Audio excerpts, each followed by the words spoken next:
নমস্কার বন্ধুরা, আমি মঞ্জুরি। আমার এই ছোট্ট ভিডিওতে আপনাদের সকলকে স্বাগত জানাচ্ছি। আজ হলো রবিবার। সকাল সকাল আমরা অনেকজন মিলে রওনা দিয়েছিলাম রায়গঞ্জের উদ্দেশ্যে। রায়গঞ্জে হলো একটি আমাদের আবৃত্তির অনুষ্ঠান রয়েছে, তো সেখানেই যাওয়ার জন্য আমরা সকাল সকাল রওনা দিয়েছিলাম।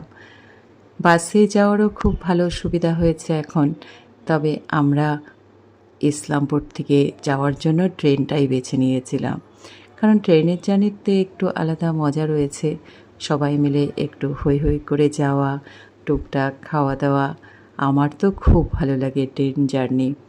তো আজও সেটাই হয়েছে, বেশ আনন্দ হয়েছে।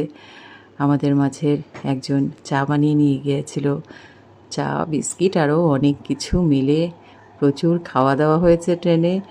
আর ট্রেন মানেই তো ঝালমুড়ি থাকতেই হবে, তো সেটাও আর বাদ যায়নি। আমরা ট্রেনে ঝালমুড়ি খেলাম সকলে।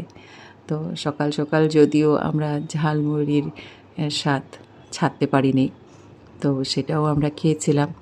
তারপরে প্রায় 2.5 ঘন্টা নাগাদ আমরা গিয়ে রায়গঞ্জ পৌঁছে গেলাম।